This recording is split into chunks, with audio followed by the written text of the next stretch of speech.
look at those works, know that this brother is a scholar of the first rank. And usually we only talk to scholars of the second rank. Scholars of the second rank are very smart people who go to school and they're able to put everything that they learn in the class into their head like it's a garbage can, and they're able to spit it back out, write papers, and do research. But the thing that distinguishes Professor Wilson from these scholars of the second rank is that this brother is able to take information, take it into his brain, rework it, and come with original concepts that are of service and of use to the liberation of his people. In the book, The Developmental Psychology of the Black Child, Amos is one of the first African scholars to speak of the concept of genetic memory, to speak of the idea that our history is contained in our genes. He's also one of the first writers to point out the fact that the African child, the black child, is superior at birth, and that the task for us is not to do what the second-rate scholars say, which is to overcome our cultural deprivation and overcome a deficit, but the task is to secure the advantage that we have. In other words, your child is born superior. This is documented by research, and it can be shown with various measurements how the black child is born superior. And your task as a parent is to help your child to maintain that advantage. Amos is one of the first scholars to challenge many of the traditional views that are held with respect to why there is black on black violence. And I don't want to bite his lecture today. I don't want to get into the things that he's going to cover. But I want you to think of his lecture while he's talking. You take notes and to try to apply some of the solutions that he has come to with respect to us collectively ending black on black violence. Okay, I didn't see you, Amos. That's why I didn't know where you were. I was kind of stalling. Okay, go to my right. Okay. Brothers and sisters, can you bring your hands together and let's give a good greeting to our speaker, Professor Amos Wilson.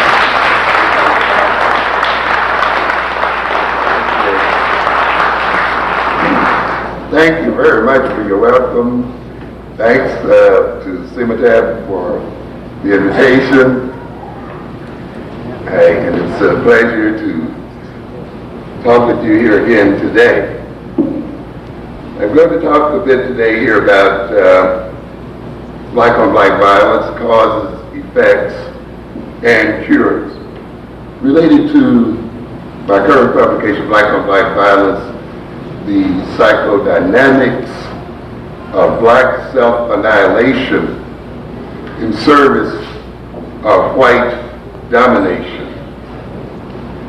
And the title is somewhat lengthy, but I thought it was necessary to add that subtitle so that people upon seeing the book would immediately get an idea of what we were concerned here with, and get an idea of what role black on black violence serves in this society that we live in.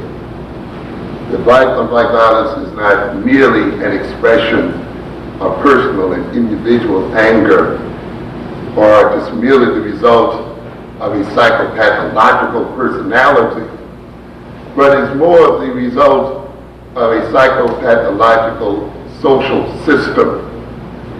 I wanted to impress upon people that black on black violence serves a social function, that in effect it becomes a necessary part of the functioning American system. In a sense, it operates to maintain this system. I had a book here I'd read, a quotation I took from Isaiah, I think it's 53, something like that, where he talks about the scapegoat here. Of course, people read that to imply that he's talking about Jesus, which is no problem because in a sense, Jesus is a supreme scapegoat as well, you see. He talks about the fact that this man who appeared to be afflicted of God and smitten of God, the man from whom we hit our face, whom we spurned, but upon whom we depended to maintain our own wholeness. And it is our sins that he, takes upon himself.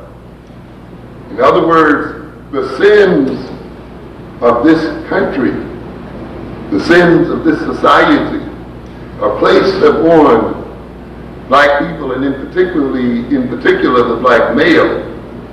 And that black male is then used as a scapegoat and a vehicle for the sins of the society itself, and consequently helps to maintain particularly the white American society. And I want us to keep that in mind, or otherwise we'll fall into a trap of blaming the victim and ignoring the source of the problems.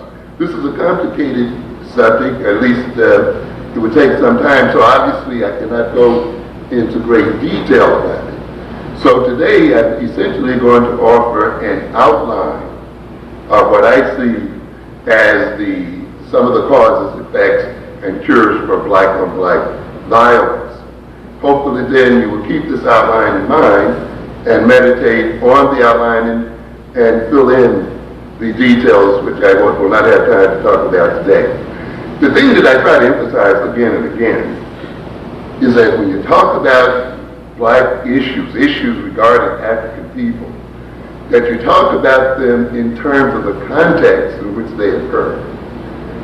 Many of us who are well-intentioned often get involved in discussing issues confronting our communities, in exploring solutions to the problems that we discuss, and find often that our solutions do not work as well as we would expect them to.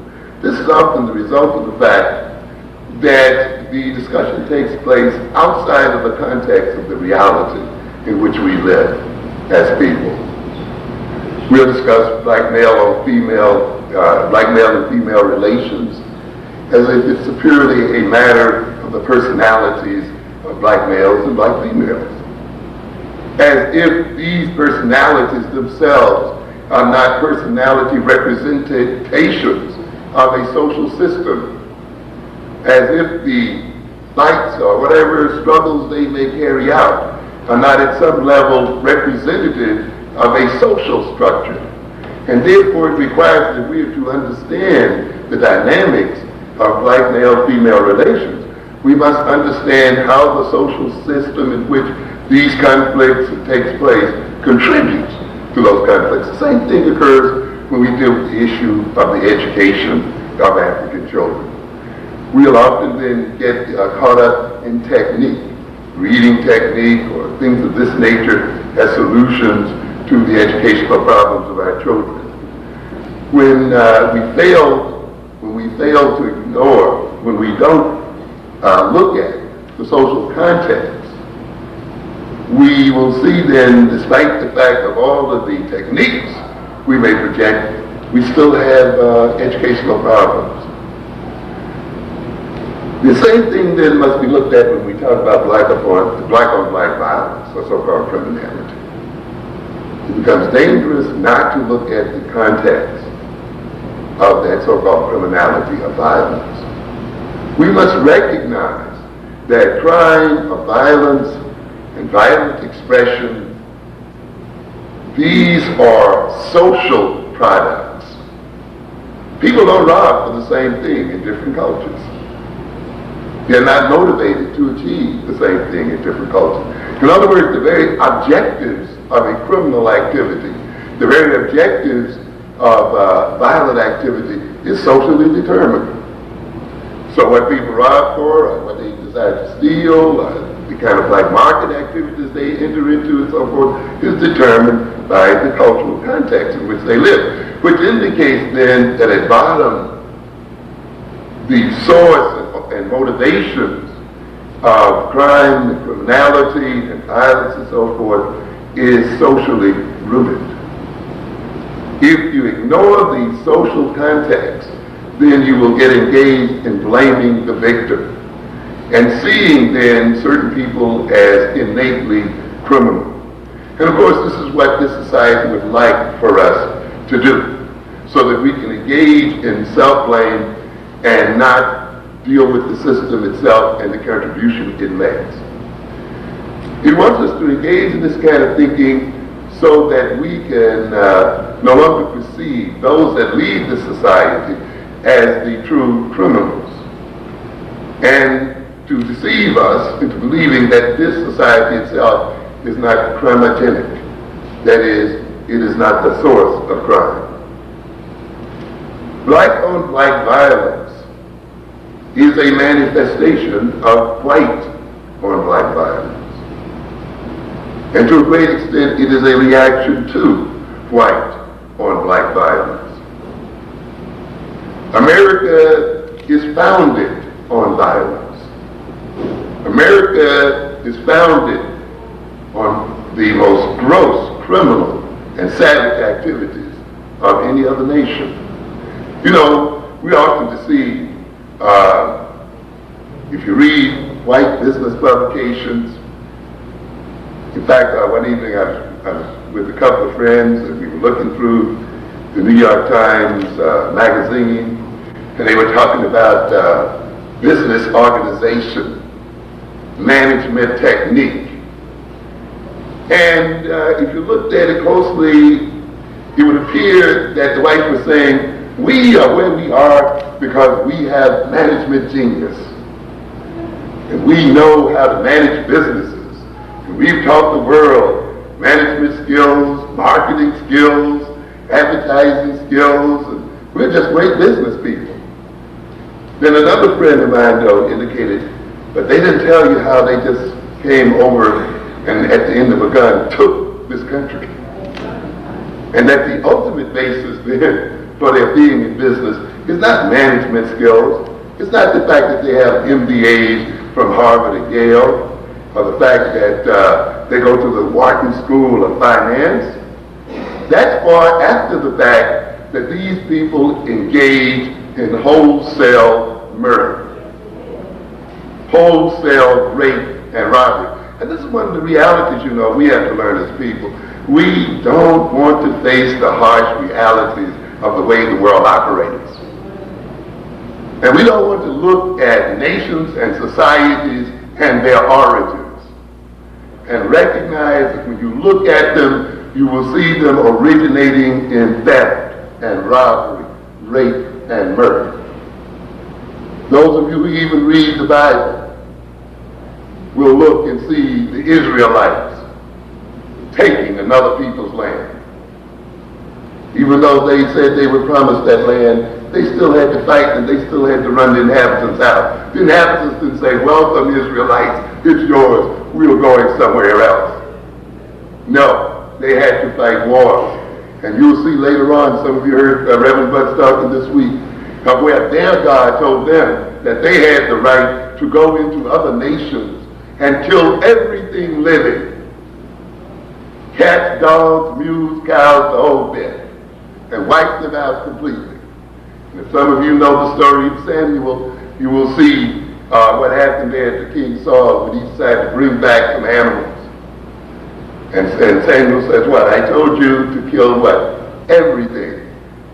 And Saul said, well, these are nice, you know, how can we kill all of these? He had nerve enough to bring back the king of the country. He says, no, the rule was what? You destroy everything. And he sat there, and I believe it was Samuel sat there and chopped the king up right on the spot.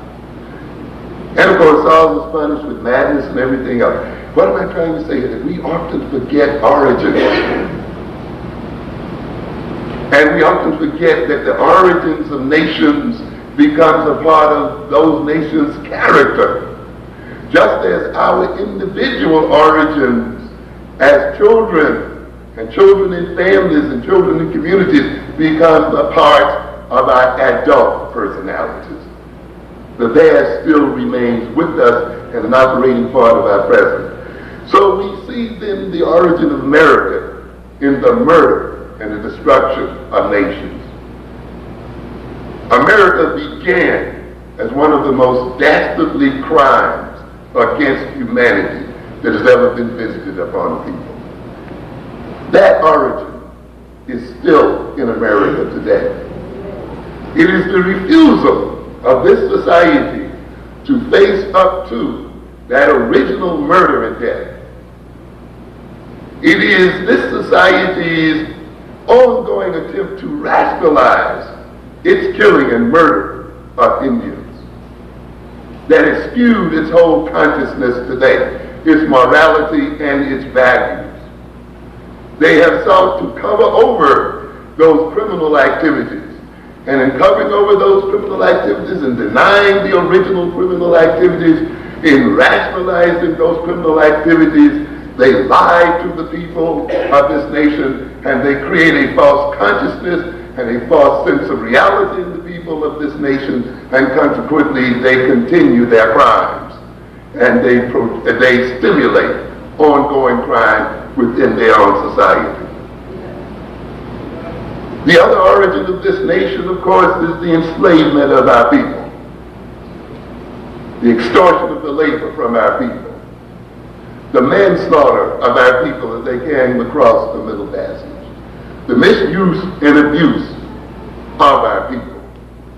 This nation then was founded upon the degradation of two major sets of people, Africans and Native Americans.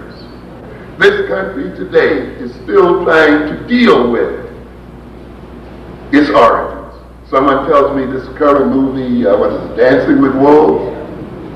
You'll see a nation going through the same kinds of attempts to cope with guilt and conflict as you see in individuals.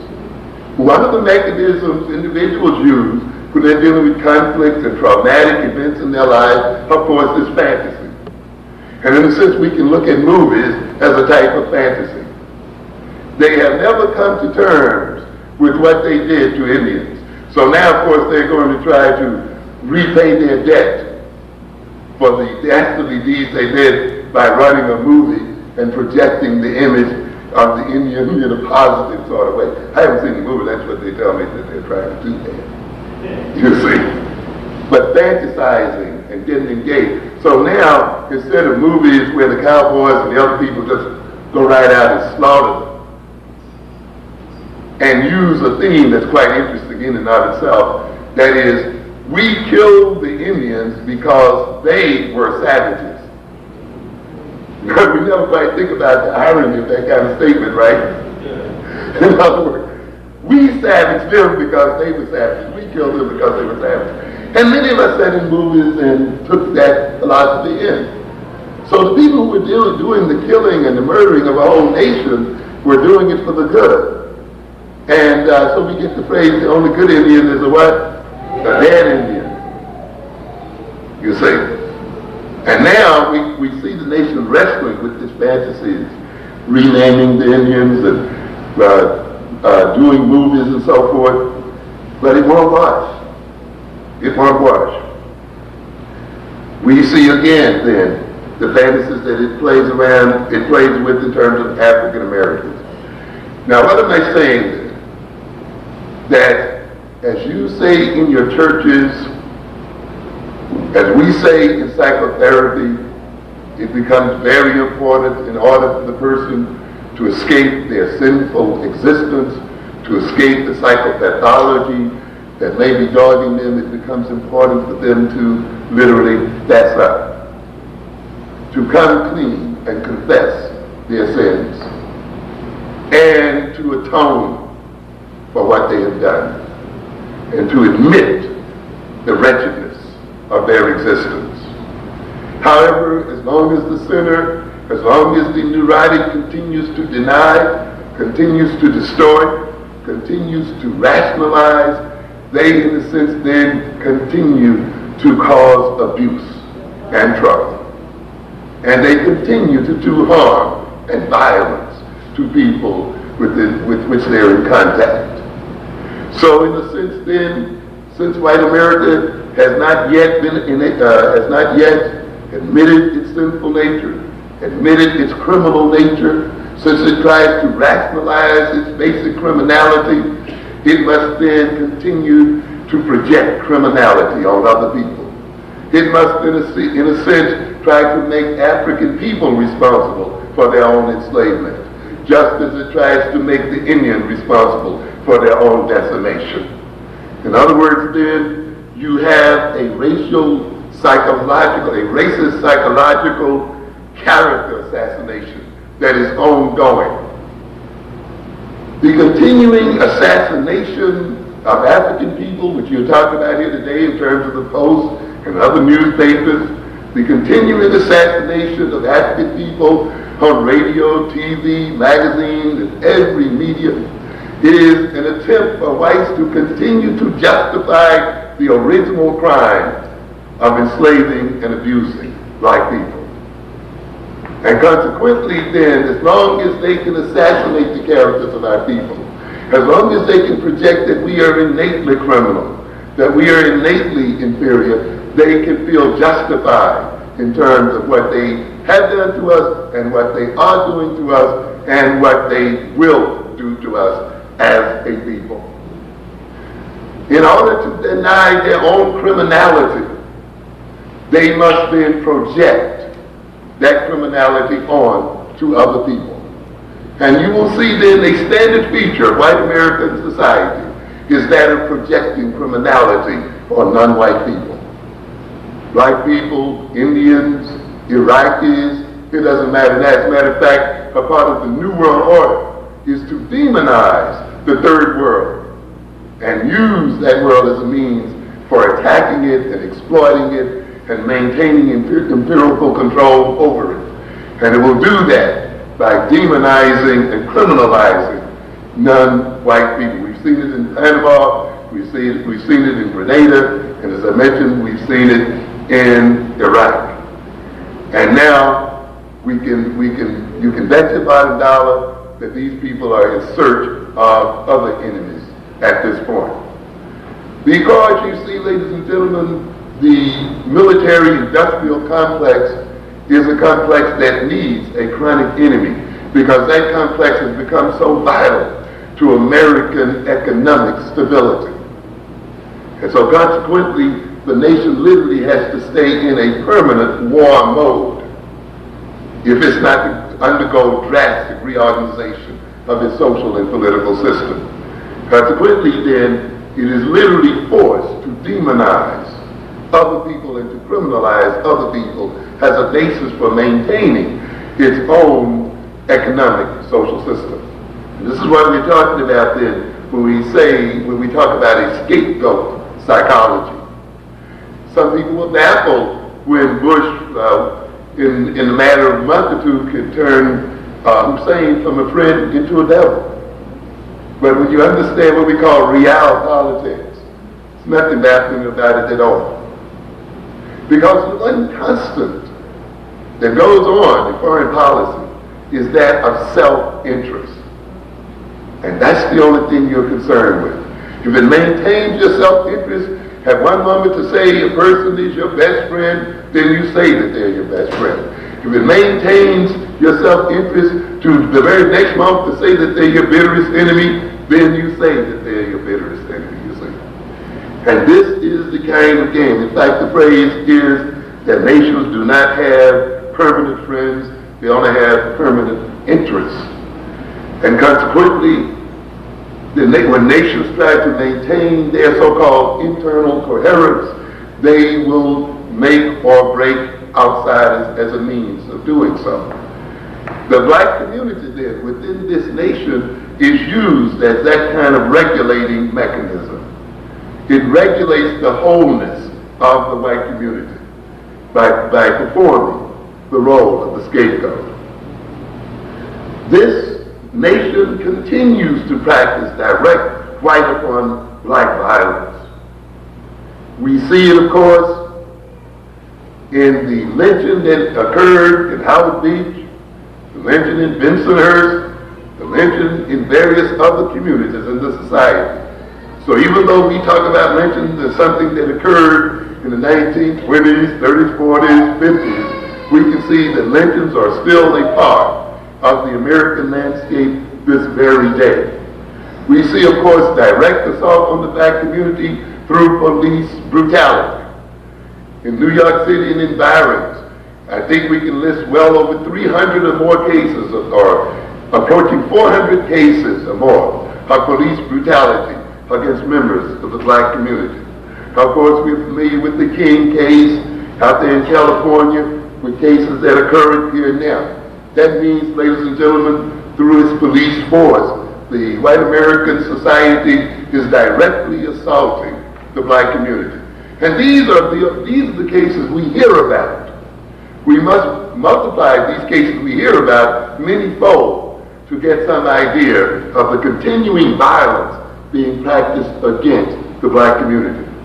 We see violence even once it is practiced, as in Benson, her son, who returned home, which is quite a twist on the mythology we read about, by the way, comes home and finds 3 white males robbing his house and is murdered by these 3 males. These males are arrested, indicted, the first one taken to trial, convicted, I believe it's 2nd-degree murder or something like that, and the judge gives him probation. And of course, we're familiar with the Bensonhurst outcomes. This is a major violence against the black community.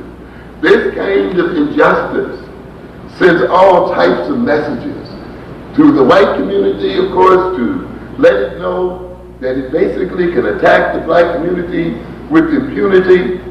It sends a message to the black community that we are extremely vulnerable, that our abuse will not be repatriated or will not be paid for, that we will suffer further injustice to being attacked as a people.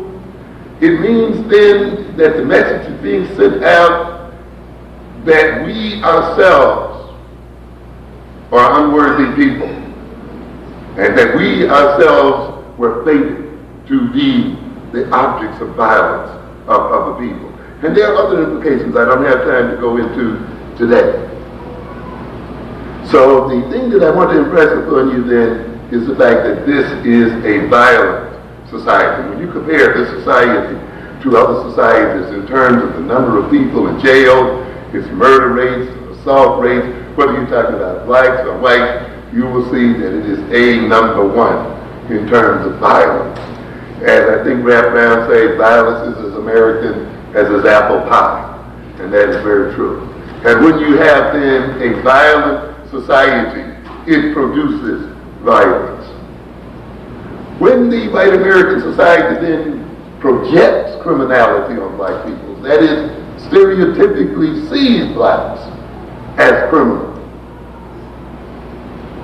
this is not a mere ego defense where they do that just to justify their treatment of blacks. You must recognize when a segment of the society is very powerful and has material and other influence over the subordinate segments of a society, their projections are not mere accusations. They are not mere stereotypes. They are not mere projection of negative images. When they have the power that they have, these projections presented by these powerful people become what we call creative efforts. In other words, they create and bring into reality the stereotypes that they project. Because in receiving themselves and in making themselves perceive the black community as a criminal community, as an inferior community, in controlling then job opportunities, in controlling other material aspects of black life, in controlling education, in controlling health services and so forth, they then will organize these services, they will dispense these services, these jobs, and these opportunities in line with their projections, in line with their perceptions. And therefore, they will create the material, social, and psychological conditions for driving large segments of our communities into criminal behavior. This, of course, is what we then call the self-fulfilling prophecy. Once the so-called criminals are created, then they use their concrete existence to confirm their projection in the first place and to justify what they were doing in the first place, and now you get caught up in a vicious cycle and a loop out of which it's difficult to break. And this is the kind of game that we are caught up in. America, being bred in violence, having originated in violence, as I've indicated, still practices violence very directly, but it also practices it insidiously and indirectly through what we call benign neglect. I think that's Moynihan's term, right? Benign neglect. How can neglect be benign? Particularly on the level that he was talking about. You know, I just see people who are willing to pay taxes, who will go into a panic on April 15th and are in terror of the IRS, you know, rushing down to the post office at midnight, making sure they get their taxes in. People who will have unemployment, insurance, or whatever, compensation paid out of their checks, Social Security paid out of their checks before they can even get their hands on them, who will pay sales taxes and all other kind of taxes and pay lotto and, you know, all of this kind of thing, and yet accept the idea that the government should not be concerned with their welfare. Whose government is it? Whose money is it? And yet who feel ashamed when they may be unemployed to go to their own government and ask for aid and feel that they have the right to receive aid. The wealth and treasury of the government is a commonwealth. What kind of society is it that lays its wealth into a common treasury and then makes its citizens feel ashamed to benefit from that treasury? What kind of people are we that we buy that kind of philosophy? What kind of people are we that will have a nation that leaves some 30 to 40 million people uninsured in terms of their health, so that they can be devastated or not even be able to visit a clinic or a doctor, and yet saps them for money at every turn? This neglect then is not benign.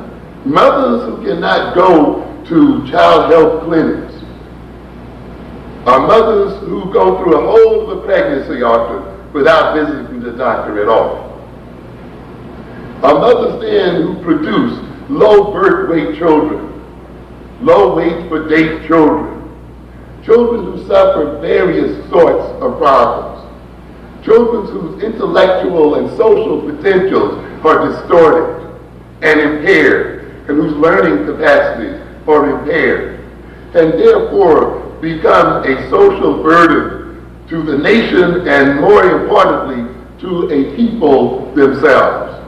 And yet we see this kind of thing going on. Let's look a minute at health neglect as stated by LaSalle Lafave in the State of Black America, 1990. In spite of a century of overall improvement in the health of Americans, statistics showing persistent negative disparity between the health status of blacks and other minorities and that of the population as a whole. The alarming decline in black life expectancy, what are we talking about here? Black life expectancy is getting shorter at birth. Over the last several years, emphasizes the fact that life expectancy at birth for the nation's black populations stands now at a level achieved by whites over 30 years ago. What are we saying here? That our life expectancy is at the point where whites were 30 years ago. So what kind of progress are we talking about? And it's going backwards, not forward. This is the result of so-called benign neglect. What are we saying then, ladies and gentlemen? That people are being killed and murdered and abused in terms of neglect. You see original violence, which was direct against the Indians and direct against the Africans. We would have some people say, well, that was back then. It has nothing to do with it now. It's not true. What happens in the evolution of persons who experience traumatic events early in their lives is they go through what we call a repetition compulsion. They continue to create violence, but it's a violence often that's covered over by other things. But when you look deeply into their personality and their behavior, you will see that violence is still a part of their life. It may be hidden, but it's still there. Now, what has happened in this modern American society is that it continues to visit death upon its original victims, but it has sort of distanced itself from that death. Sort of like those pilots who flew over Iraq and dropped bombs on the population and destroyed the populations of those people over there, and yet could get away with it because they weren't there to see it directly, and therefore are made to think of themselves as less violent than other people. Yet there is no nation. This is the most violent, murderous nation upon this earth today, and yet it dares project itself as a moral paragon among nations. It is a nation that talks about how it does not want third world nations and to have atomic weapons and other weapons because they're irresponsible. And yet it is the only nation that has dropped 2 bombs upon other people. And it has used the most advanced weapons against other people. But of greater importance is the murder that occurs somewhat silently, or that is hidden behind political and ideological rationales, but that is occurring just the same. To quote Lethal again, it is an irrefutable fact that people of the lowest socioeconomic status have higher death rates. Almost every form of disease and disability is more prevalent among the poor. So to be poor is not to suffer from a mere absence of money and income. It is to suffer from a shortened life chance. It is to expose one's health to vulnerability, and ultimately it is to put oneself in harm's way. He goes on to say, the task force on black minority health revealed that there were 60,000 more minority deaths per year based upon an expectation of equal death rates for blacks and whites. What are we saying here? 60,000 black people dying per year who really don't need to die if you had true equality and a responsible healthcare system in America. So the benign neglect of money-harm and others does not have a benign effect on the black community. It represents death and degradation for that community. And it means again then that the criminal and murderous origins of America are still expressing themselves every day in the lives of our people. And this is the thing that we have to concern ourselves with. We have seen under the Reagan administration a tremendous transfer of wealth from the poor to the rich. And a lot of us talk about equality in this country, but we often don't recognize what equality would require. Many of us are not prepared for the kind of struggle that gaining so-called true equality will require in this country. Those of you who cry for equality in America, not revolution, do not recognize you are still making a revolutionary cry. To move blacks into equality with whites would be a revolution, in this country. It requires a tremendous reorganization of the society, ladies and gentlemen. A tremendous transfer of wealth and power from the white community to the black community. Some of us talk very easily about reparations. Well, reparations, of course, means what? A transfer and movement of tremendous sums of money and wealth into the black community from the white community. It means as well almost a complete reorganization of the white community's perception of black people and its relationship to black people. And there's serious questions as to whether white America is willing to undertake that kind of transfer of wealth and change in perception.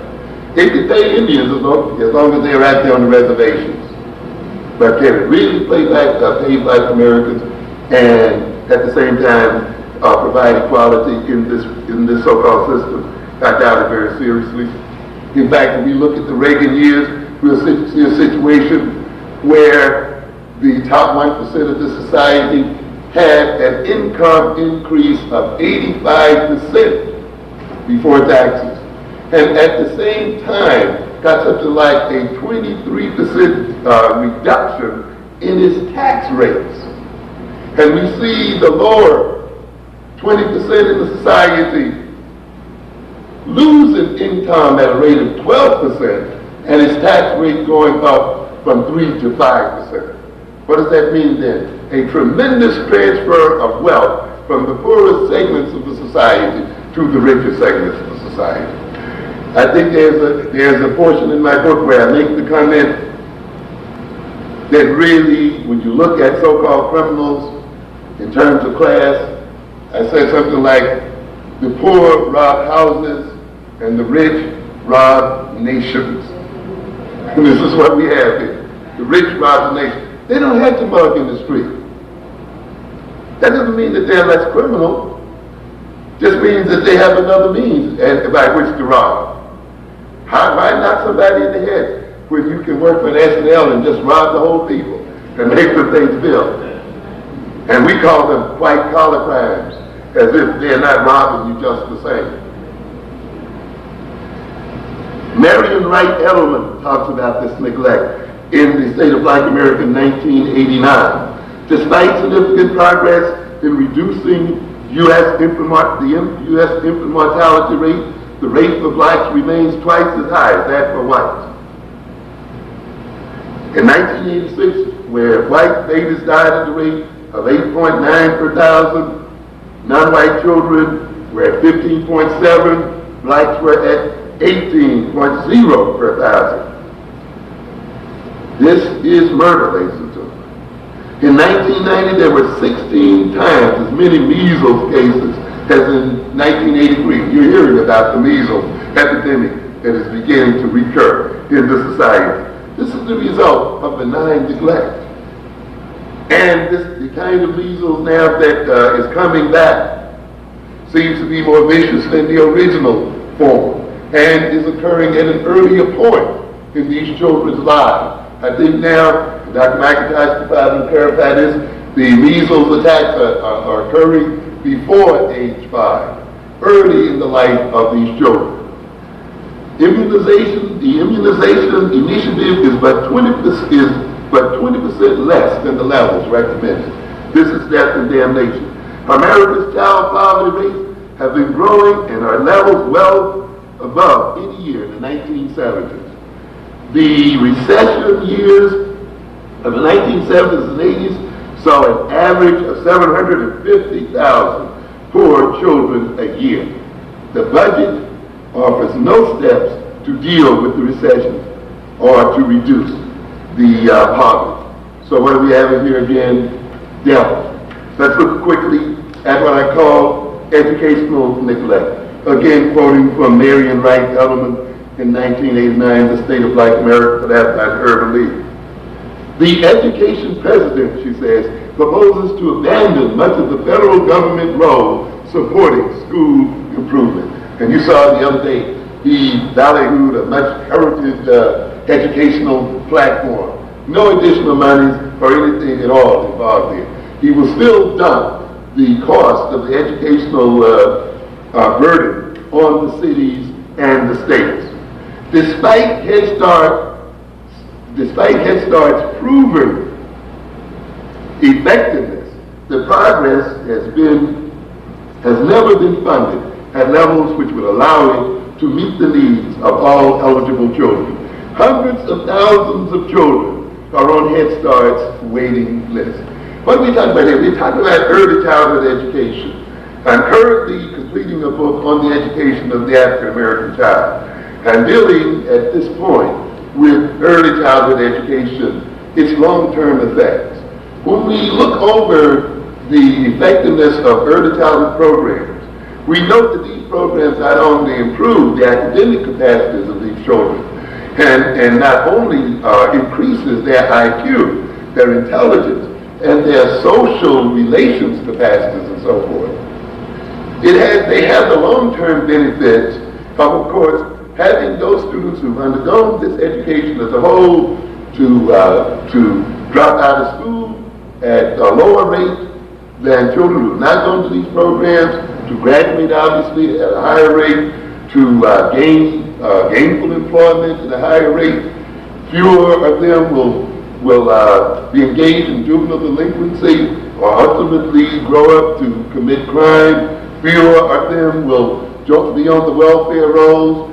Fewer of them will really be involved in any kind of criminal activity and so forth. In other words, we find that investment in early childhood programs pays off both academically and socially, and pays off in terms of pro-social behavior on the parts of those people who attend those programs. Yet, this government has chosen not to fund or to drastically underfund those early childhood programs. Over 86% of American children from all income groups are educated in the public school system. Yet, the public schools are failing to educate. Poor teens are 4 times as likely to have poor basic skills as are teens with family incomes above poverty. Yet we have a nation that does not make a national policy of seeing to it that none of its families fall below the poverty line. A negative income tax or other kinds of policies could be used so that we could ensure that no family in the society falls below the poverty level. Yet, believing in laissez-faire capitalism and Reaganite conservatism, we permitted then the leaders of this nation to project a careless attitude toward the population and therefore abuse our people and create criminality in our people in the name of so-called the market economy. Among teens living in poverty, more than 6 out of 10 black teens fall in the lowest quintile of the skills group, that is the lowest 20%. Youths who by age 18 have had the weakest reading and math skills are 8 times more likely to have children out of wedlock. So what we talk about here, these children we undereducate, these children we miseducate, these children whose early education is not invested in are also those people who will grow up to have the most children themselves. As a matter of fact, they are the group that's essentially keeping the race alive. Yes, because us middle classes don't have many children if we're having any at all. We don't really reproduce hardly our own class. And yet we are letting people produce and maintain the race who are the least fit in many ways from a cultural point of view, who are the least supported by the society, their children. This is a violence against the black community, and it is a condition for creating violence in the black community. So we said they are 8 times more likely to have children out of wedlock. They are 9 times more likely to drop out of school before graduation. 5 times more likely to be both out of work and out of school. And let me say something about this out of work situation. Many people often think that when people are unemployed, they think of the person themselves as being unemployed. Well, he didn't get the job. Keep this in mind, ladies and gentlemen, when he is a father or she is a mother, you are unemployed in the sense a whole family. When a young man is not getting a job, you're talking about a young man who, though he's had a child out of wedlock, cannot marry because of the uncertainty of his income or the instability of his income. Not only then is he reluctant to marry, or is the woman reluctant to marry him because she doesn't see any material gain as a result of marrying him, or the system organizes its support to her in such a way that says, in a sense, you have to keep them outside in order to get minimum support. In addition to that, a psychology is produced within the family. When a man is unemployed or a woman is unemployed, there is a psychological dynamic that develops in the family. The man's dealing with his own masculinity, his own inability to provide for his family, his concern with his authority, which is based on his ability to provide. The attitude often of the woman, he's still thinking often that he should be the final word and the final authority, until one day she tells him, I'm earning the money in here, and I'm the one who's responsible for keeping this family alive. So, he has to sit back. Now, out of that, of course, often comes a man who's going to insist that he's the last word, and often may insist in a way that brutalizes or abuses the wife and creates all kind of psychological abuse within the family itself. What am I saying here then? In a system that does not provide for the employment of this population and does not support those that are unemployed due to no fault of their own, that system creates negative family dynamics. It creates stresses within family systems. It creates stresses within communities.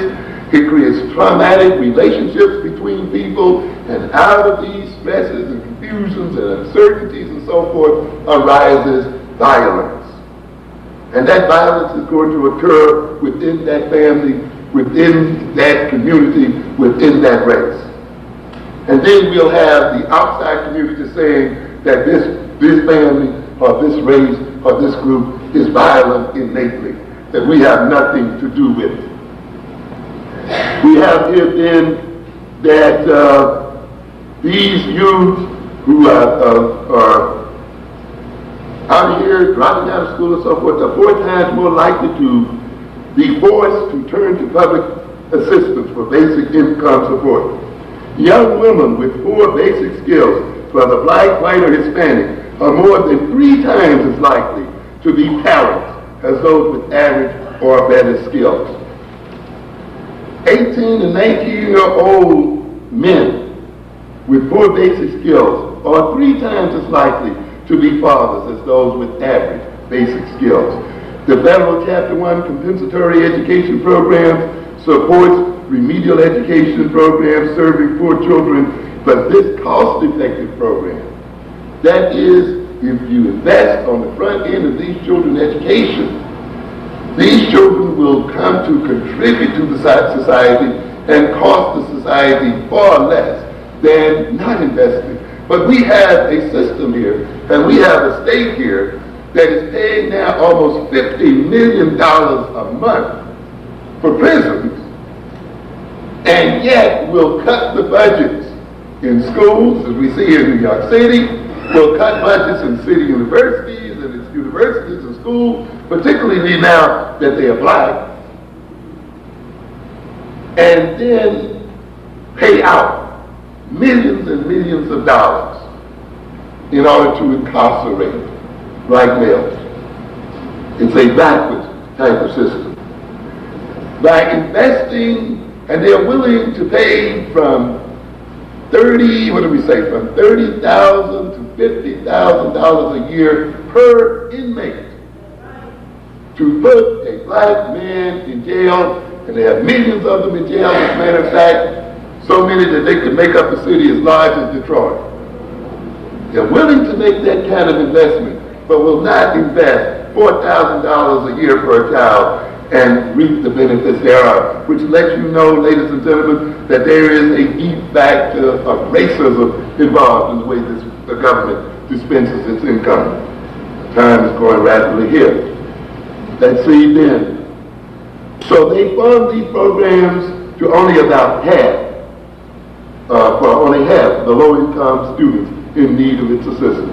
Between 1979 and 1985, federal funding for Chapter 1 dropped roughly 29%. Chapter 2 served only 54, Chapter 1 served only 54 students for every 100 poor school-age children in 1985, down from 75 students in 1980. So at 1980, yes, we're getting a regression.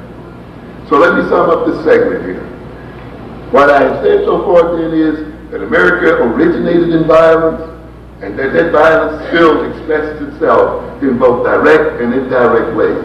It expresses itself in the form of so-called benign neglect. It expresses itself in terms of the cutting of programs, the transfer of wealth, the underfunding of education. It expresses itself by the kinds of psychological dynamics it creates within the black families and in the black community. It expresses itself in terms of the general values of this country. We don't have time, of course, to talk about the nature of this so-called market society, which projects personal gain, selfish gains, above the common good. Reagan, of course, projected this kind of philosophy perfectly, and the 80s was the decade of the me generation. It produces desire, and if you have a chance, you read in my book about the production of desire, how the society creates desires in our people that it cannot fulfill. Makes them think that they are nothing if they don't have an 8-ball jacket, or they're nothing if they don't have a certain type of sneaker. They're nothing if they don't drink Pepsi, or this or that, and yet robs them of the capacity to purchase the very things it says is so important to their self-esteem and their sense of self-worth. This is a trick, and this trick keeps creating violence. It is a nation that depends upon the insult to black people's personalities. How many of you seen Mother Love? This new show or something? Yes, good. From what I heard, I haven't seen it, but from what I heard, it's a miserable show. Someone said that she did a little interview with somebody on that show, I think an athlete or something, who claims that he went into a store one day, a white-owned store, and he asked the price of a shirt, and the white owner says, well, you don't need to bother to ask about that, because you can't afford this shirt, and he walks away. And the white girl comes over, he asks her again, what's the price of the shirt? Well, this shirt is $275, and this one is $200, and this one is so forth. Give me 10 of them, he says. Now, what's going on there? Of course, being an athlete, he has plenty of money, right? But what's the psychological dynamic operating here? A man reacting to what? Insult. You see? But he reacts to his insult with I'm going to show you kind of thing. And this is the kind of game that black America is caught into. Tony Brown says, if you want to get a black person's money, insult him first. Then he'll give it to you. So the very person that insults you is the very person you go back and give your money to try to get rid of the original insult. That is why they will never release you from the insult, because the insult is too lucrative. You see, this is the kind of game we have. Dealing with the insult that has been placed upon us by the projection I talked about earlier. We overbuy, overconsume, and we get a rush when we give the very people who insult us most all of our money. Now let's look then at the next category, and I'll go rapidly through this. As I said, I can only give you an outline here. As a result of the projecting onto us by this white American community, as a result of the direct and indirect violence practiced upon the black community, there is a psychology produced within the collective psyche of that community. Those psychological states include a sense of powerlessness and hopelessness. And when I talk about hopelessness, I'm not just talking about where you just give up. Certainly there's hopelessness that breeds apathy. But there's a certain hopelessness that says, well, this is a white man world, he always had it, he always will have it, so I'm going to go to get the best I can within that parameter. That's sort of like middle class kind of hopelessness. So you don't lay back and give up, you work real hard, but you don't work to overthrow or take power from the people who rule over you. You just work and see how you can manipulate their power and use their power to gain yourself some status. That is a form of hopelessness too, as well. In this psychology is also that of the internalization of racist attitudes and self-negation. We often talk about then how we look at our own selves through the eyes of the white community and judge ourselves through the eyes of the white community.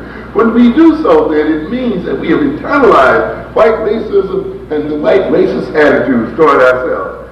It leaves us then with a sense of frustration, a sense of insatiable and unrealistic desires. We can never get what we ultimately want. We'll never ultimately fulfill. Even those of us who made it high into the social hierarchy of this system still feel that there is something missing. We feel a frustration that leads to anger and apathy and gets us engaged in fantasy. We are dealing here then with the displacement of aggression, which is one of the major roots of criminality and abuse, where we act out, not against those who abuse us, but against victims like ourselves. And if we are not acting out against our fellow victims, we act in against ourselves, in the form of poor health habits, in the form of drug addictions and other kinds of addictions, which are slow forms of suicide or in direct suicidal acts themselves. We're left in with the general state of what we might call self-destructive behavior, which can occur on many different levels and in many different forms. There's a psychology of what we call the imitation of the aggressor. We hear people say, well, I don't want my children to be any different from their children. I want us to have, the same thing. Do you really realize what you're saying? You really want your children to be just like little white children? You really want your children to be like the children of enslavers, children who are still benefiting from the death and damnation and the enslavement and the degradation of our people? These are the children and these are the people whom you want your children to be just like? You mean you want your children to share equally in a system that is built upon, what I said earlier, the death and murder and degradation of other people, that is still living upon the interest rates that involve the murder of our people? Then you're saying you want your children to become engaged in criminality the world over. So we have to change. The issue then is not one of not getting an equal chance in the system. The issue is that the system itself needs to be destroyed and reorganized.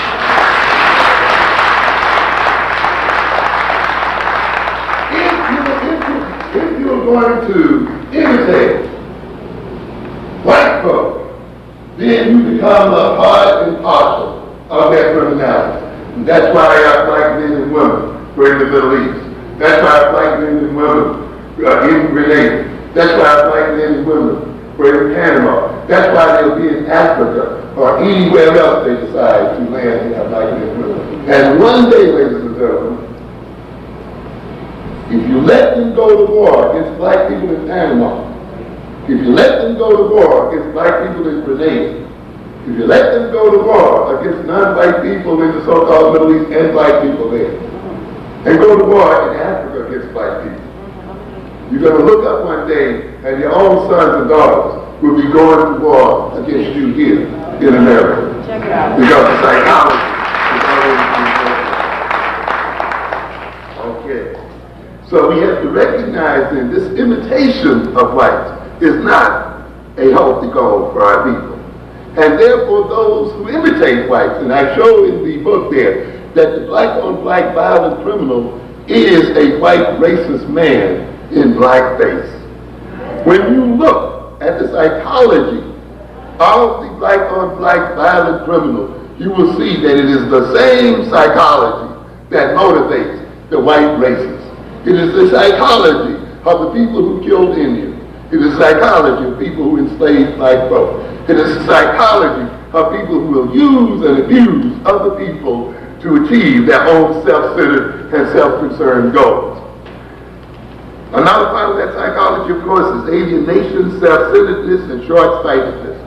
Chronic and acute stress, interpersonal and intrapersonal conflict, confusion, and uncertainty. Compensatory reactions, the denial of reality, and the distortion of reality.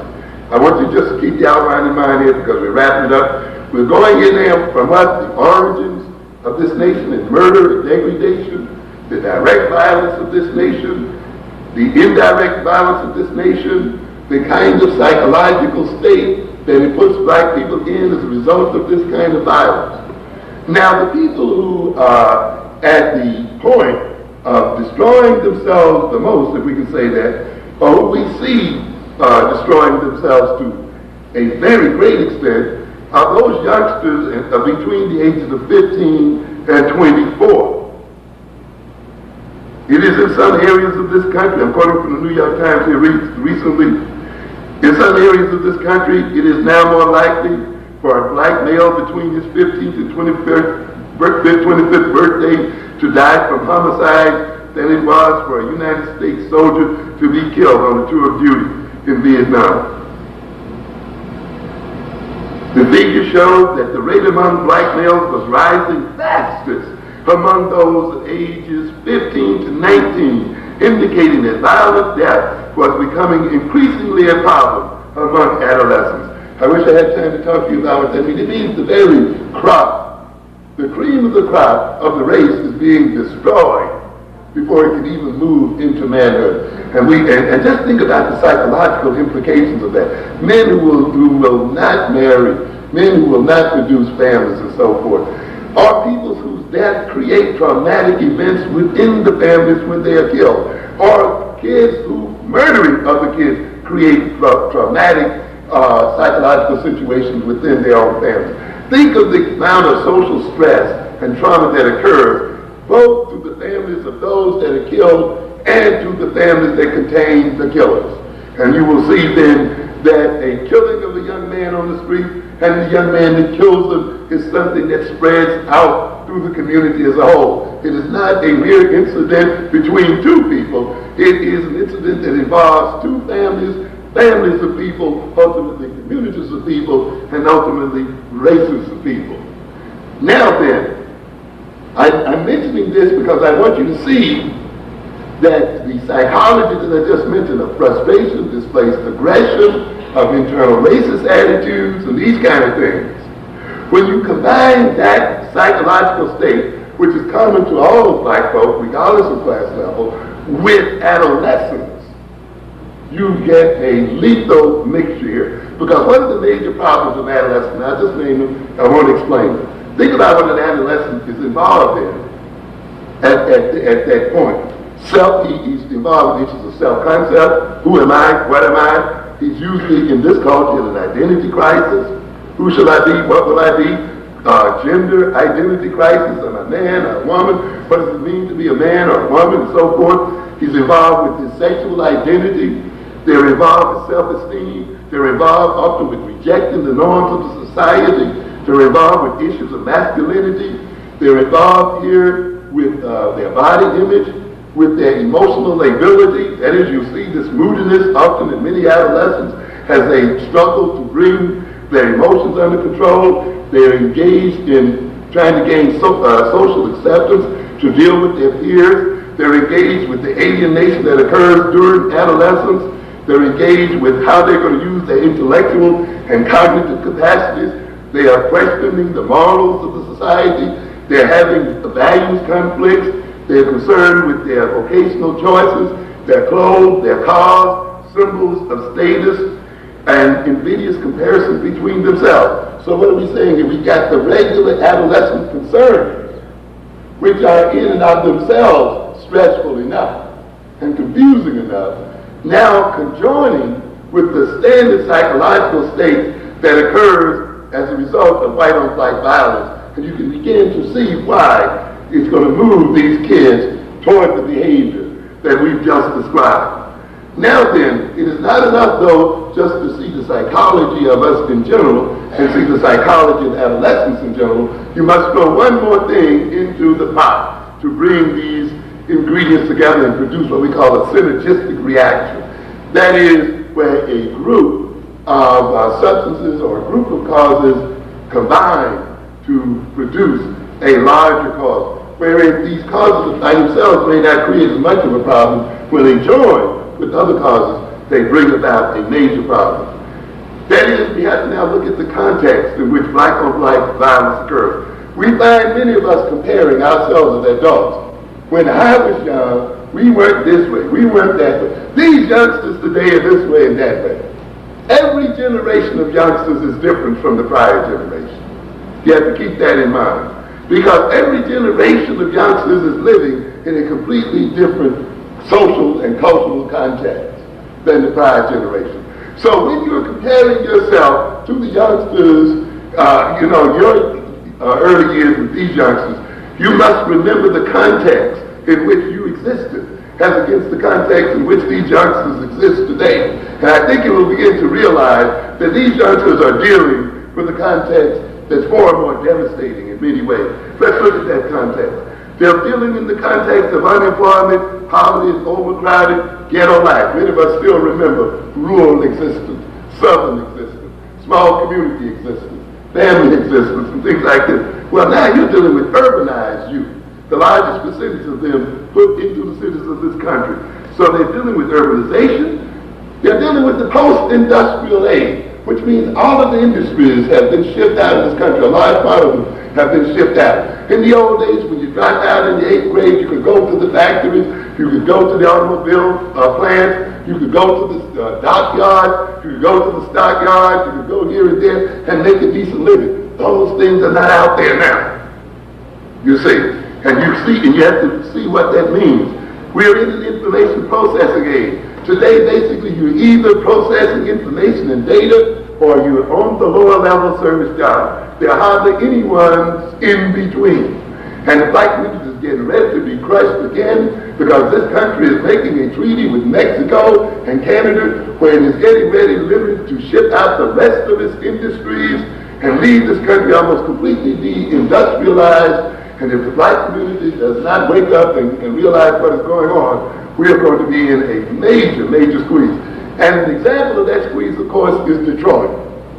And if you look at what's going on in Detroit today, you will see it is a major part, the result of the moving of those industries out of Detroit and leaving black people in those situations. Rising expectations, this is the context, family dissolutions. Up until the 1960s, we were still talking about two-headed black families. You got youngsters now who are dealing with, we're bringing it here, who are dealing here with what? Single-headed families and all this. The larger percentage of us as teenagers didn't have to deal with this kind of family situation. Look at the other context again. Television and mass marketing, where the television directly focuses on adolescents. Conservative politics, mood today. Demographic changes. Social, political disorganization. We're still talking about context here. The absence of dysfunctional social institutions. On top of that, the availability of weapons. Look at your years and see how available the weapons were compared to their availability today. The availability of drugs. Oh yeah, you had problems drinking beer and liquor. Well, look at the problem today with the kinds of drugs they have today. And the lack of an economic niche. We as a black community has permitted every other community to gain some kind of economic niche. And we ourselves have not gained one. We'll see Pakistanis or whoever at the newsstand, and the Koreans in the fruit stores, and the Arabs in the smoke shops, and the Italians in the pizza shops, whatever. Each group got something, got a niche in the economic system. But this black community is one of consumers. And consequently, because it has no outstanding niche in the economic system here, it has nowhere to place its children. And in a sense, by not having an economic niche, we literally put our children in the situation to create one, and often the one they create is that of selling drugs. What are my recommendations here then? The recommendations are this. If we're going to get rid of a lot of this black on black violence, we train the children in conflict resolution skills, and I'm taking this from an article by Carl Bell in the State of Black America in 1990. Community board programs, community-based programs for youth and family counseling. Support for families is very important that families get support. We need to reduce acquired biological factors, that is head injuries and other kind of injuries that are also the causes of violence. Control firearms. enhance racial identity. We don't have time. But on the other level, we have to make some changes in family, cultural, and educational changes. We must produce antidotes to these psychological states. We must make appropriate education and job training available to our people. We must reorganize the values of our children. We must help them to gain insight into themselves and to discern evil from good. We must train them in frustration, tolerance, self-control. We must give them long-term cultural and personal goals and transcendent goals. We must develop a nation within a nation. We must educate them in regards to drugs, in regards to media manipulation. We must educate them in terms of police, and we must engage in reorganizing police activities themselves.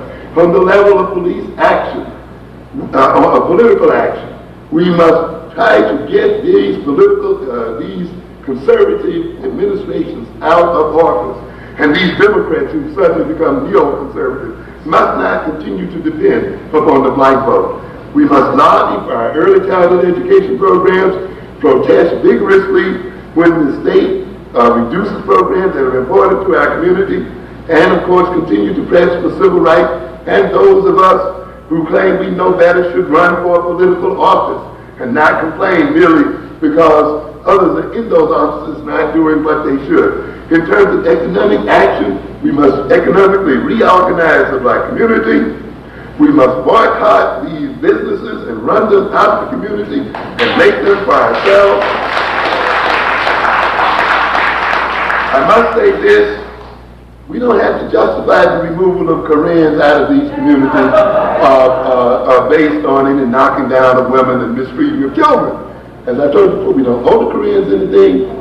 Our black men gave their lives to Koreans. Our tax money went to Korea to build this economy and so forth. We don't owe them a damn thing.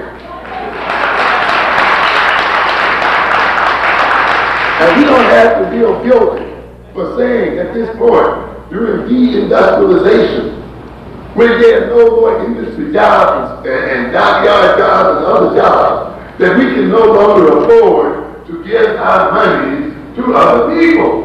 At this point, we must use that money for our children. This community is not using its money to perpetrate a violence against its children. So we have to keep this in mind. We have to change this up. We must control our community internally. We must build a national economic system. I saw some people over there in Africa with the big international conference on economics. And that's good, Reverend Sullivan and all the rest of you. That's wonderful. But please, black leaders, demonstrate your capacity to organize blacks in America. So a typical black kind of game, they're going to solve the problems of the world and not deal with the ones at home. We must do that. We got to create appropriate economic institutions and appropriate economic coalitions with our people at home and abroad. And we must protest the U.S. initiatives which may hurt the community. There are other things here, but I wanted to give you that outline, hoping that if you look at it closely, you'll see in it a program for reforming the situation that we're in today as African men, women, and children. Thank you very much for your attention.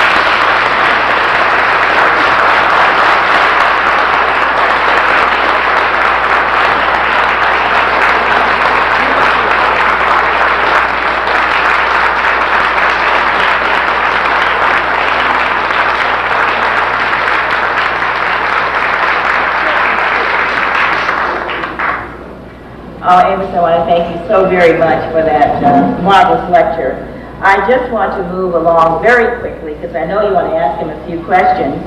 I want to encourage all of you that like what we're doing to support us by joining Simotep, by becoming a member. You see Sister Almeda Coleman on my right. Also, we've got to be out of here by 4 o'clock, so we're going to do as much as we can so that we can be out by 4 o'clock. These are the orders of theater, and we must comply. I'm going to bring Brother McIntosh back to the microphone, and while he's coming, this is a copy of Professor Amos Wilson's book. They're sold out, but I urge you to get a copy from Liberation Bookstore. Where else can they get it? And all of the black bookstores. All the black bookstores will have this. Street vendors. Yes. Street vendors. So this is a copy of it, Black on Black Violence. I urge you to get a copy of it. Dr. McIntosh.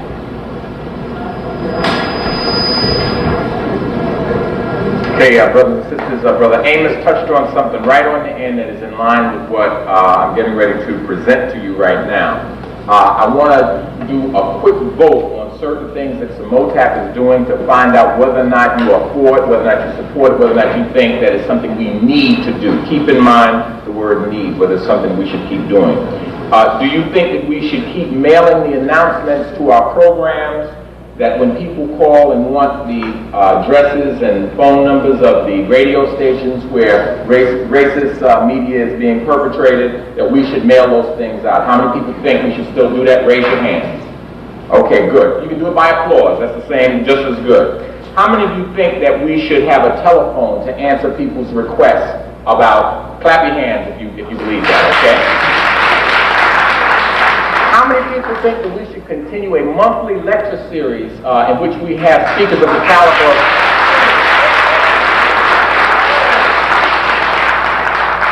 How many people think that we should have a big sign out front like we have in front of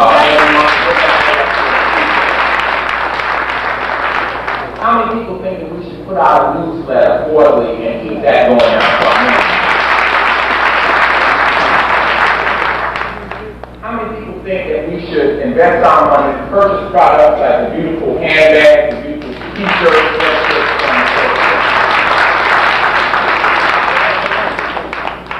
okay? How many people feel that the executive committee ought to invest a little money every now and then to rent a space to meet in between the meetings so that we can put that question here that is not available? And Brother Carl Clay, isn't able to make it available to us sometimes. How many people think that we should donate to the church that allows us to use the space that we use? Last question. How many people think that we should give an honorarium or some money to the speakers of the caliber of Amos Wilson who come and speak to us? Okay.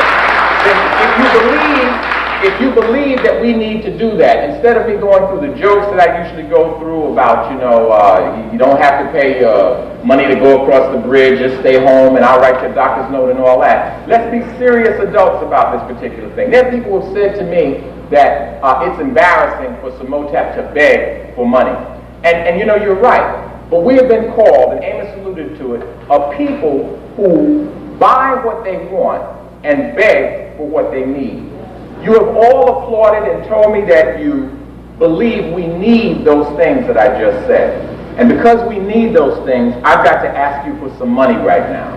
I'm asking you for some money, and I'm not at all embarrassed. If anybody's embarrassed me, please save your embarrassment for yourself. You're walking around with jeans with Calvin Klein's name on your butt and embarrassed about me. Be embarrassed about yourself if you're embarrassed about Samotap having to ask for money. We have to ask for money because we have these things to do, so that we don't have to go to the city or the state or the federal government or go begging anybody to let us stay in there. We're going to have a roof over our heads. Now because we've been pushing the building fund, we haven't asked for the money for our operating expenses. I just did a review for you.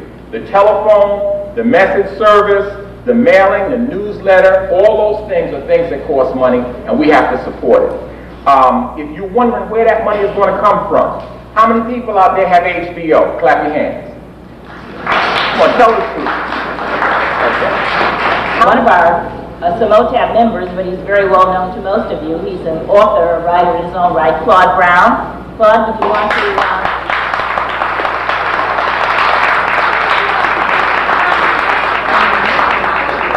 He's written far more books than Man-Child from the Promised Land, but I think we all remember him for that very marvelous book. He is here to hear his brother, Amos Wilson. He said he wouldn't miss it for the world. Brothers and sisters, I'm going to bring Senator Amos Wilson back to the microphone very briefly. What time is it? Someone please give me the time. Okay.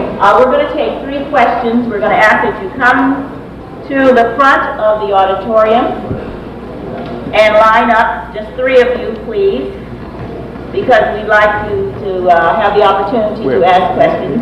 Yes, right here, right here. And I'll bring Amos back to the microphone as soon as he and Clyde gets there. Just want to remind you again to purchase the book, Black on Black Violence, The Psychodynamics of Black Self-Annihilation in Service of White Domination, by Professor Amos Wilson. We're going to take our first question. Would you just state your name and your question? My name is Donald Greenwell, and I'd like to ask a quick two-part question. One is, with wise men like you, thank God, appearing on TV more and more to clarify the truth about what's really going on in the world, are you getting much opportunity to, first of all, be on TV? Is anybody working with you to get you on TV more, to clarify a lot of the falsehoods? And number two, as a result of the wonderful experience of getting this wisdom that the majority of our people don't get, I think it's very important that we all think in terms of leaving here and planning committees and having specific strategies to take advantage of this wonderful knowledge. And I'd like to know your general responses to how we can move toward implementing this information, which people like you are, providing. Thank you very much. We did the standard thing, and when we published our book, we released, of course, a press release, and the book was sent around to quite a number of people who talked to us on these issues. As a matter of fact, what I did was to include a summary of all of the chapters, because I know often your hosts don't have time to read what you sent them, and it's tough when you go on an interview about your book and the host hasn't even looked at the table of contents, let alone, and sometimes almost not at the title, and they come from that field. So we summarize chapters. I also send a list of 15 questions, so that all the host would have to do is just look at the questions and focus very directly on issues having to do with black on black violence. So this was the package that we sent to the people who normally present us and the problems and issues we have as a black community. We're still waiting to hear from those people. I guess what the Bible says, and I don't want to call myself a prophet, but refer to that chapter in the sense that a prophet is more honored outside than inside. So it seems as if I can get TV interviews, radio interviews, and stuff like that outside of New York much more rapidly than within New York City. The reasons, I really can't tell you. We've been trying to figure it out, but somehow it's been difficult for us to figure out why. Perhaps sometimes I get a reputation as some kind of radical, or the fact that I would call white folk criminals apparently upsets some people, and it's not quite what the world is ready to hear or put up with. And the fact that my major recommendation is that we have to end white power, break the arms of white power, and I make no bones about that. You are not going to get to the heaven that you desire as long as you leave power, inordinate power, in the hands of white folk. It ain't possible. Trying to get them to be nice and all that is not going to work. They can be nice to you one season, they can be the other way the next season. I do sort of go into seclusion to do the work of the books. However, I am becoming more and more public, as you see here today, and you'll be seeing more of me in the public. I will also, of course, I'm in the process too of getting a roof so that the kind of stuff I was talking about here today can be offered over long periods of time. So I will be doing courses, practical workshops, some of them lasting as long as 10 weeks, so that we can train our leaders and train people who are very concerned with the practical approaches to the problem. So keep your eyes open. You will be seeing later on in the year flyers and other things that will be advertising our educational efforts. Yes, ma'am. I have a microphone. I'm sure I can be heard. No, we want to record it. Oh, I see. Good afternoon. I do want to thank you for that wonderful lecture. Do you have any feelings about that Ujamaa Institute? Yes. Would you speak on that, please? I feel very good about it. I have no doubts about it. I think it's an institution that's late in coming. You have to understand that we don't have the time again to talk about this issue. But you must understand, and I know this is going to rouse some ladies, but that the black male is at the most intense brunt of the attack of white racism. And for good psychological reasons, ladies and gentlemen. Whenever you have a conquering force, a conquering army, and an army that wishes to continue to exploit a conquered population, it is the males who are going to be most intensely oppressed. And that doesn't deny the oppression of females at all. In a sense, to oppress males is to oppress females as well, and to oppress children. However, because the male is seen as the most aggressive member of the species, the most likely, given the tradition that we have, to go to war against oppressors and to be the warriors against oppression, they then will be the ones that the oppressor oppresses most.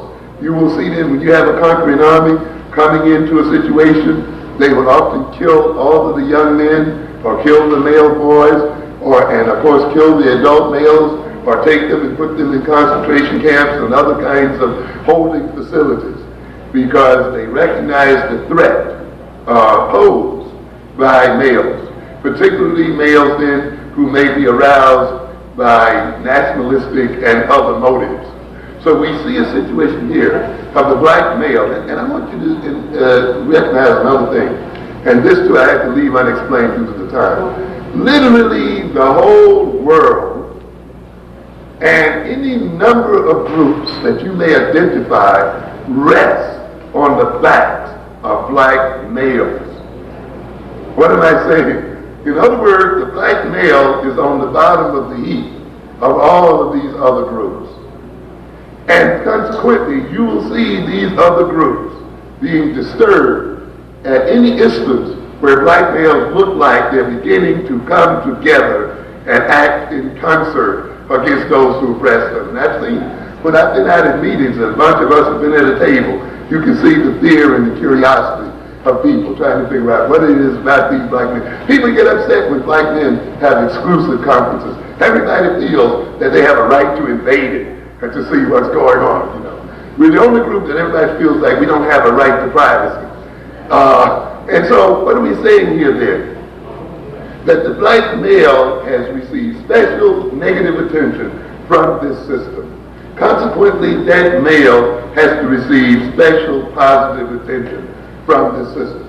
You have to also realize that within the African context, the black male has always received separate training from females. So we're not away from our culture, of our tradition, and that black male training for manhood within the within the African tradition was the best training for African women. It was not a training to oppress black women. It was a training to prepare those men to be husbands. It was a training to prepare those men to be adults, training to prepare them to function positively in their environment and so forth. And consequently then, our reinstituting this kind of training is no violation of our tradition, and it has very viable reasons why it should be done. One of these days I'll get a chance to talk to you about education and try to get you to understand the tremendous difference between African-centered education and the common education that you get out here today. It's very, very different. It's not enough just, and we should do it, introduce history into the curriculum. The education of our people must be reorganized from top to bottom, you see. And we don't have time. I wish I could talk to you about it. But the education of the black male, as Reverend Shasta said one day, I see people then object when these black males are in these special ed classes. You know, nobody objects to that. Nobody objected when the black males were in 600 schools, you know, for the emotionally disturbed and what have you. Nobody objects, you know, when they're in jail and in these other places. But as soon as you say that you're going to take them somewhere, give them a positive image, give them a positive self-concept and positive self-esteem, And you're going to train them in their history. You're going to train them in knowledge. You're going to train them in the knowledge of their enemy. You're going to give them skills. You're going to train them to have attitudes toward their families, toward their communities and everything. Suddenly everybody gets upset. Well, this lets you know that the enemy of this society is a well-educated and competent black male. Thank you very much.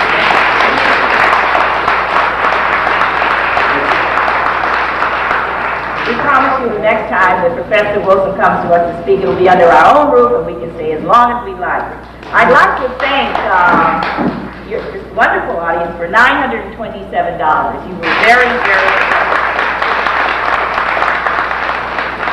We're going to bring our forum to a close, but I'd like to say that any member that's sitting in the audience that is one of the original 100 who gave the first 100 to give to the building fund, we have your certificates. They're all signed. So as you leave the auditorium, would you please go and pick your certificate up and also check to see if your accounts are in order. We thank you so very much for coming out this evening. We thank Black Spectrum and we thank Ms. Najima for her assistance and Carl Clay and everyone.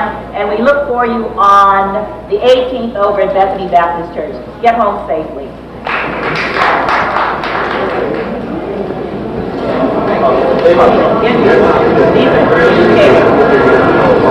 Your subscription forms are here.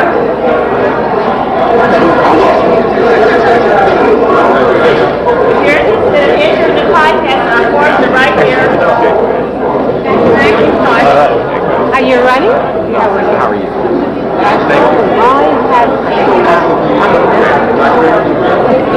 One of the today?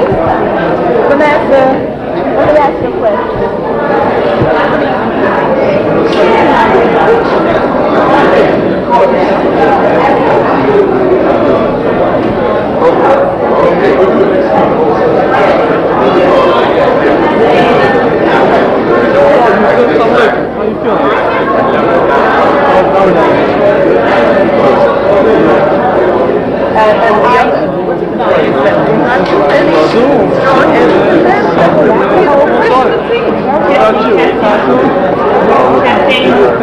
I would like to make an announcement that I should have made before. The St. Albans Chamber of Commerce will hold a Memorial Day Unity Parade on Memorial Day. And if you'd like to participate in this parade, please contact the St. Albans Chamber of Commerce, where Purcell Bailey is the person that you need to speak to.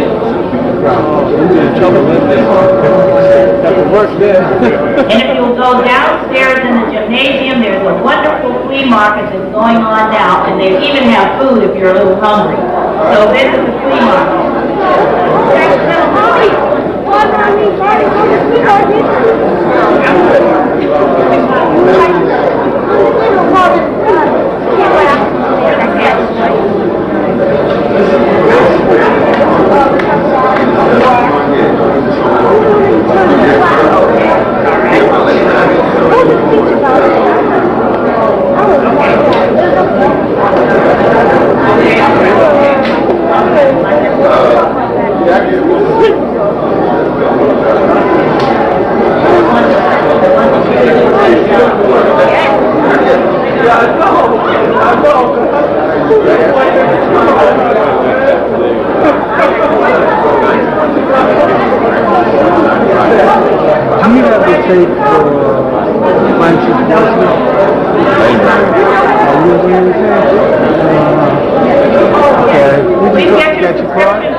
No, you're not. Just wait.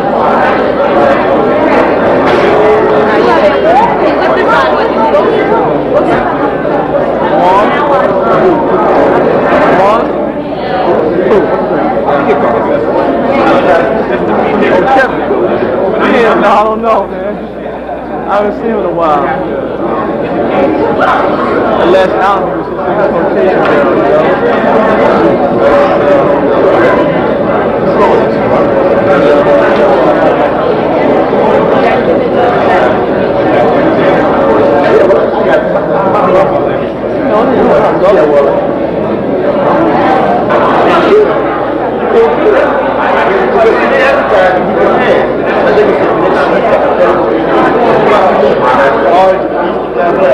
so